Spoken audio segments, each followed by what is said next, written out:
Hello मेरे प्यारे प्यारे बच्चों, कैसे हो आप सब। क्लास 8 के लिए ये एक स्पेशल वीडियो है क्योंकि एनसीईआरटी ने आप सबके लिए एक ब्रिज प्रोग्राम जो है वो रिलीज कर दिया है और उसकी पहली जो स्टोरी है वो है द व्हाइट एलिफेंट।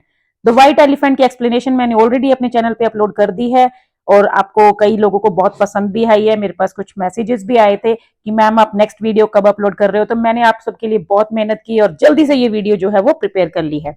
तो मैं आप सबके साथ आज शेयर कर रही हूँ और आज हम करेंगे the white elephant class 8 English, जो एनसीईआरटी ब्रिज प्रोग्राम का पहला टॉपिक है, उसके सारे क्वेश्चन आंसर्स। ओके, चाहे वो let us do this activities before we read हो या डिस्कस हो या फिर थिंक एंड रिफ्लेक्ट हो।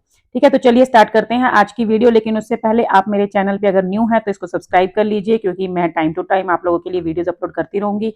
और वीडियो अच्छी लगे तो प्लीज इसको लाइक और शेयर जरूर कर देना ताकि मुझे भी मोटिवेशन मिलता रहे।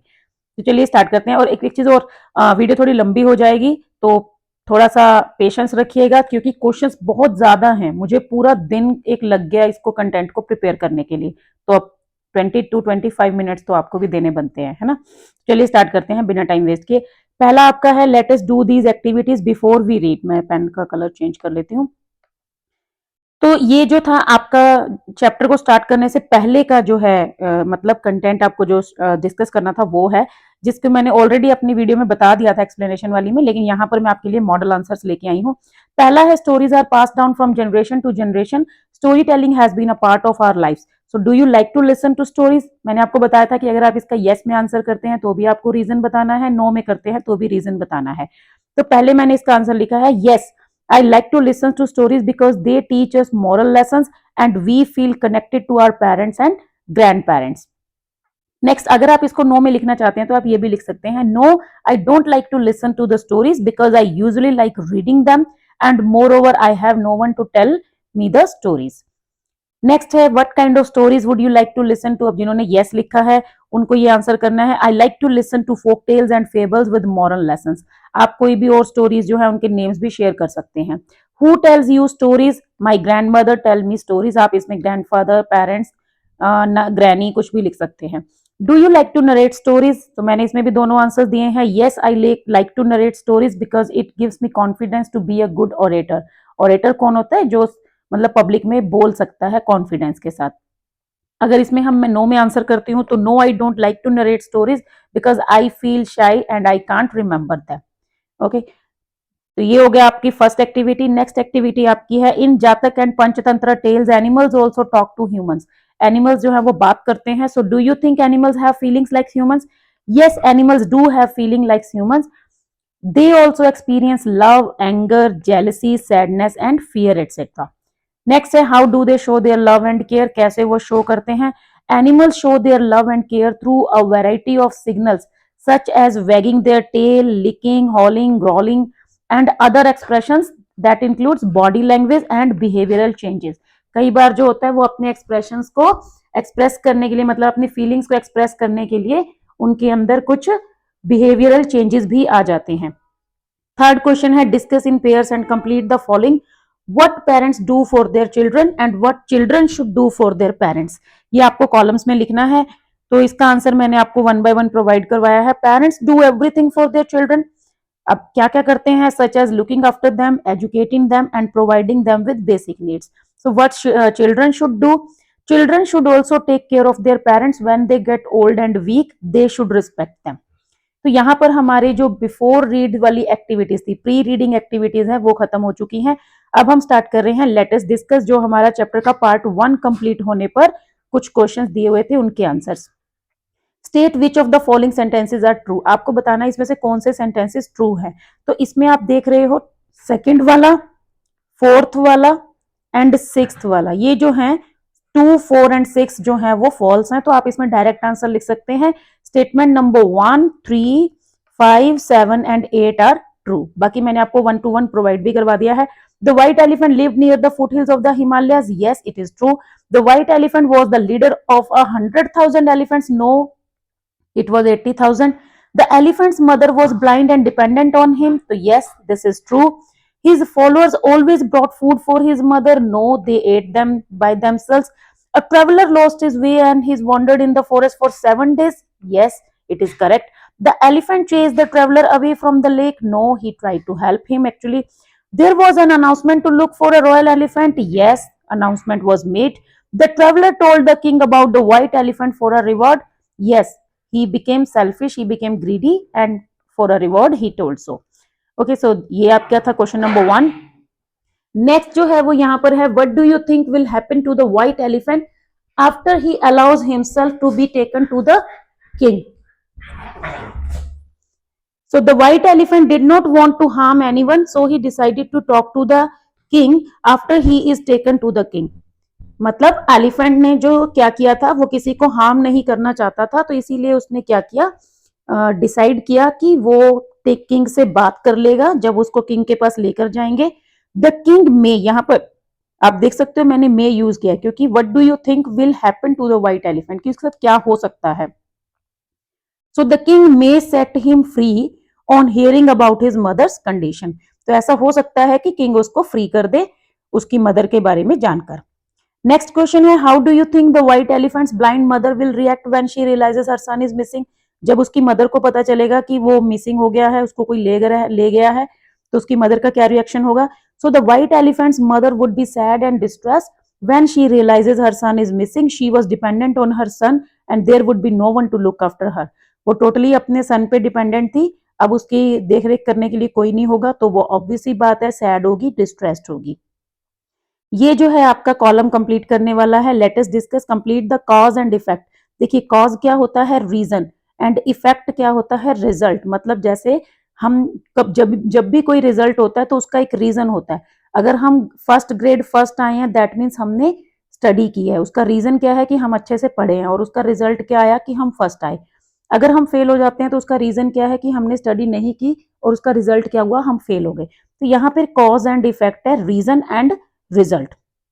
पहला आपको कॉज दिया हुआ है, the blind mother realise her son was missing. अब इसका इफेक्ट क्या होगा, she became sad and distressed.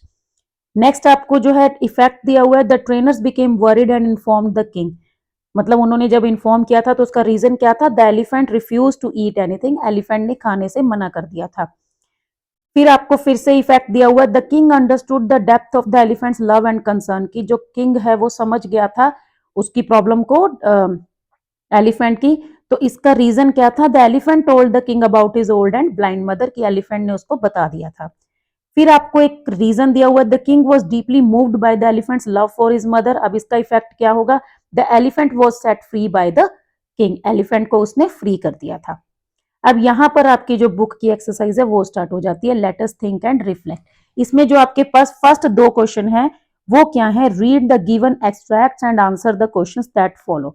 मतलब आपको क्या करना है, एक्सट्रैक्ट को पढ़ना है और उनके बेसिस पे जो क्वेश्चंस हैं उनके आंसर करने हैं.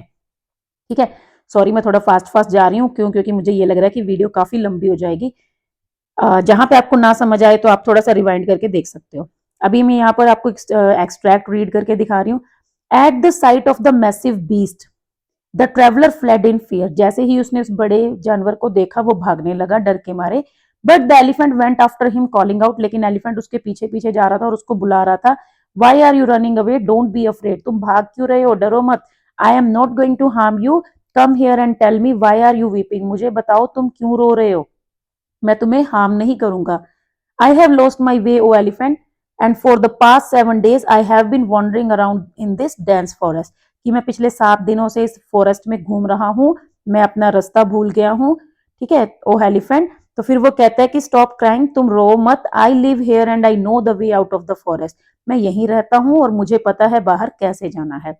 अब देखिए पहला आपका क्वेश्चन है, complete the following sentence with the suitable reason. आपको रीजन बताना है. The traveller ran at the sight of the elephant. Traveller जो था वो एलिफेंट को देखकर भागने लगा. बिकॉज, क्यों भागने लगा, बिकॉज ही वॉज स्केर्ड, क्योंकि वो डर गया था.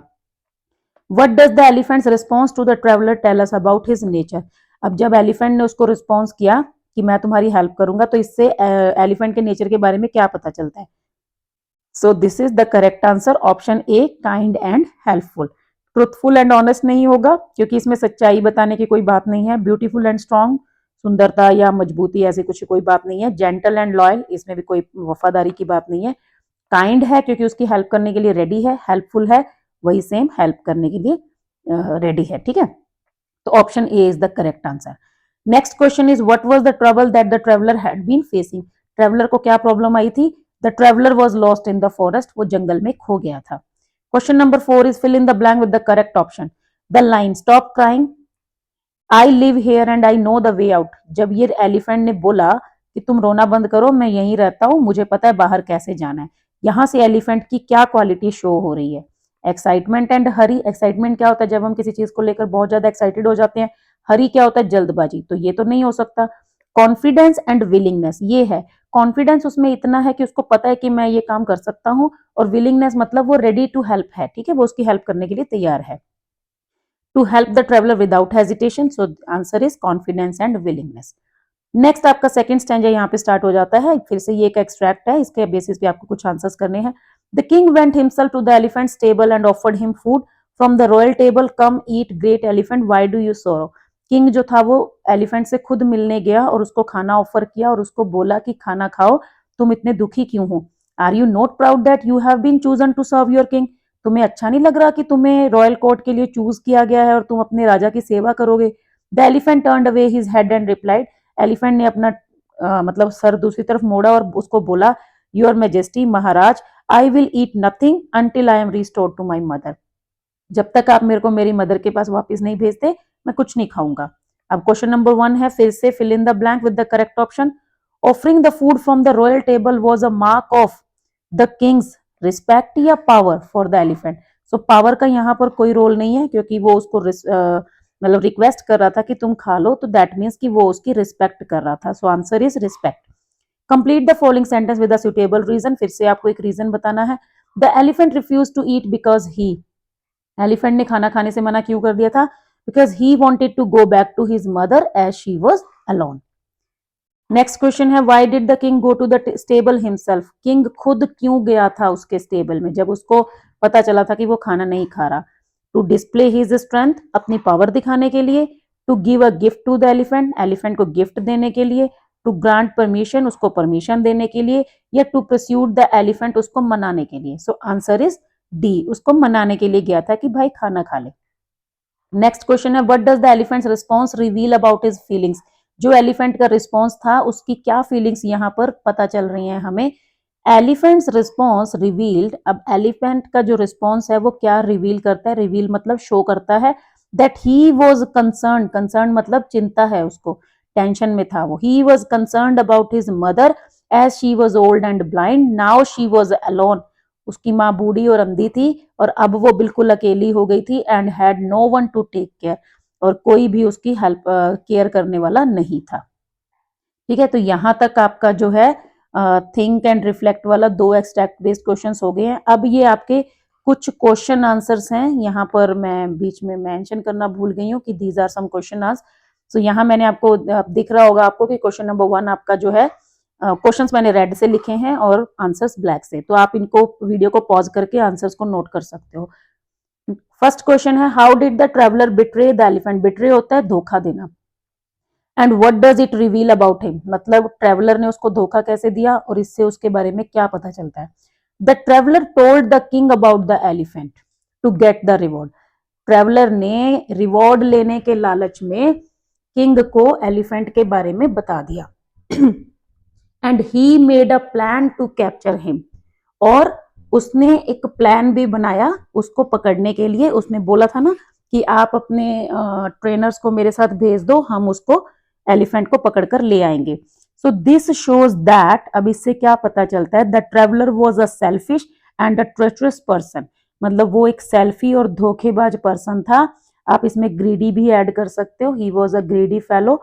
ही चीटेड द वन, उसने उसी के साथ चीटिंग की, who helped him in his bad time, जिसने उसके बुरे वक्त में उसकी हेल्प की थी। Question number 2, what do you think about the white elephant's decision to leave his herd, मतलब ये उसका जो डिसीजन था ये सही था या नहीं था? आपका क्या कहना है? जब उसने स्टार्टिंग में, आपको स्टोरी अगर याद हो तो स्टार्टिंग में उसने डिसीजन लिया था कि वो अपनी मदर के साथ अकेला रहेगा, अपने ग्रुप को छोड़ देगा, क्योंकि वो सब उसके साथ चीटिंग करते थे, सेल्फिश थे। The white elephant's decision to leave his herd was correct, उसका डिसीजन बिल्कुल करेक्ट था, because his followers were cheating him and they were not good for his old mother also. मतलब वो उसके साथ चीटिंग कर रहे थे और उसकी मदर के साथ भी गलत कर रहे थे। मतलब वो उसके लिए खाना भेजता था लेकिन वो खुद खा जाते थे। सो the white elephant did this for his mother and his decision was right. ये उसने अपनी मम्मी के लिए किया था, मदर के लिए किया था और उसका डिसीजन बिल्कुल करेक्ट था। Question number 3, why did the white elephant allow himself to be captured? उसने खुद को पकड़ने के लिए अलाउ क्यों कर दिया था? मतलब वो चाहता तो उनको पीट पाट के भगा सकता था वहां से, लेकिन वो नहीं चाहता था उनको हार्म करना। The elephant did not want to harm the traveller and the king's men. वो ट्रेवलर को और किंग के आदमियों को मतलब नुकसान नहीं पहुंचाना चाहता था। So he allowed himself to be captured, तो इसीलिए उसने अपने आप को पकड़ने दिया। This shows his kindness and noble nature. ठीक है, यहां से उसकी काइंडनेस और उसका नेचर पता चलता है कि वो बहुत अच्छा था बेचारा। Question number 4, how did the wicked elephants behave? जो स्टार्टिंग में उसके फ्रेंड्स थे, उसके फॉलोअर्स थे, वो कैसे बिहेव करते थे and what does it say about them, और उनके बारे में क्या पता चलता है? So when the elephant sent fruits for his mother, जब वो अपनी मदर के लिए फ्रूट्स भेजता था विद हिज फॉलोअर्स, अपने फॉलोअर्स के हाथ, the wicked elephants give none of the fruits to his mother. वो उसकी मदर को कुछ नहीं देते थे and ate them all by themselves, और खुद खा जाते थे। This shows their selfishness and that they were morally wrong. ये उनकी सेल्फिशनेस को दिखाता है और ये पता चलता है कि वो सब अच्छे नहीं थे। Question number 5, why is the elephant's devotion to his mother important for the story? जो एलिफेंट की डिवोशन है उसकी मदर के लिए स्टोरी के अंदर, वो इंपॉर्टेंट क्यों है? The elephant's devotion to his mother is important in the story because, क्यों है? Only because of his concern and devotion for his mother, क्योंकि सिर्फ उसकी ये जो कंसर्न और डिवोशन थी उसकी मदर के लिए, इसी की वजह से जो किंग था उसने डिसाइड किया था उसको फ्री करने के लिए। Made the king decided to set him free. And we also learn a lesson, और इसके अलावा क्या है, हमें भी एक लेसन मिलता है that we should always be devoted towards our parents. Question number 6, what does the king's decision to free the elephant reveal about his character? जब किंग ने डिसाइड किया था कि वो एलिफेंट को फ्री कर देगा, तो इससे किंग के कैरेक्टर के बारे में क्या पता चलता है? अब ऑब्वियस सी बात है भाई, किंग अच्छा इंसान ही था। The king's decision to free the elephant reveals that the king is a kind and noble person, कि किंग एक काइंड और नोबल पर्सन है। He does not force the elephant to stay with him, उसने elephant के साथ जबरदस्ती नहीं की। And he let him go when he saw his concern about his mother, और उसने उसको जाने दिया जब उसने उसकी मदर के बारे में उसको चिंता करते हुए देखा। Question number 7, what qualities of the white elephant make him a noble character? अब यहाँ पर आपको एलिफेंट की क्वालिटीज बतानी है। The elephant is concerned and devoted towards his old mother. एक तो वो अपनी मम्मी की टेंशन लेता था, उसकी चिंता करता था, उसके लिए पूरी डिवोशन थी उसके मन में। ही लव्स हिज मदर, उससे प्यार करता था। टेक्स केयर ऑफ हर, उसका ख्याल रखता था। He is kind and selfless, वो काइंड था, सेल्फलेस था, ग्रीडी नहीं था। He does not harm anyone and is always ready to help others, वो दूसरों को परेशान नहीं करता था और हमेशा दूसरों की हेल्प के लिए रेडी रहता था। So these are the qualities that make him a noble character. ये उसकी क्वालिटीज हैं जो उसको एक अच्छा कैरेक्टर बनाती हैं। Question number 8, why did the king erect a stone image of the white elephant? उसने उसकी इमेज क्यों बनवाई? The king was pleased by the elephant's devotion, king को बहुत अच्छा लगा था कि वो अपनी मदर को लेकर इतना डिवोटेड था। So he erected his stone image to honour him, तो उसका सम्मान करने के लिए उसकी इमेज बनवाई गई। Question number 9, was the king right in wanting to have a wild animal serve him? ये आपका एक सीसीटी बेस्ड क्वेश्चन है। आपको क्या लगता है कि ये एनिमल का डिसीजन ठीक था कि वो एक वाइल्ड एनिमल को अपने अपने पास पास रखना चाहता था अपनी सेवा के लिए? So no, the king was not right. ठीक है, सही नहीं था। क्यों? Because it is not good to encage animals, क्योंकि एनिमल्स को पिंजरे में रखना for our own fun and enjoyment, अपने मजे के लिए सही नहीं है। Forest is their natural habitat, forest उनका असली घर है। And they deserve their freedom, वो अपनी फ्रीडम डिजर्व करते हैं। It is not good to enslave them, उनको अपना नौकर बनाना ठीक नहीं है। Question number 10, what does this story teach us about responsibility and caring for family? इस स्टोरी से हम क्या सीखते हैं अपनी फैमिली की केयर के बारे में? So this story gives us a very beautiful message, बहुत अच्छा मैसेज देती है, to be responsible towards our family, कि हमें अपनी फैमिली को लेकर रिस्पॉन्सिबल होना चाहिए। We should be concerned and devoted towards our family, चिंता भी करनी चाहिए उनकी, उनके लिए डिवोशन भी होना चाहिए। And take care of each other, एक दूसरे का ख्याल रखना चाहिए। It's a duty to respect our family members, आपस में एक दूसरे की रिस्पेक्ट करनी चाहिए। And to look after them, और एक दूसरे का ख्याल रखना चाहिए। तो ये हमारी मॉरल ड्यूटी है। तो यहाँ पर हमारे क्वेश्चन आंसर जो है वो खत्म हो जाते हैं। वीक 1 यहाँ पर आपका वीक 1 का जो काम है वो कंप्लीट हो गया। मतलब अगर आप 2 वीडियोस अच्छे से देख लोगे, मेरे चैनल पे दोनों मैं अपलोड कर रही हूँ, तो आप मतलब एक ऑलरेडी कर दिया, एक अब ये हो जाएगी। 2 वीडियोस अगर आप देख लेते हो तो आपका 1 वीक का काम जो है वो बढ़िया से सेट हो गया। नेक्स्ट वीक का मैं बहुत जल्दी अपलोड कर दूंगी।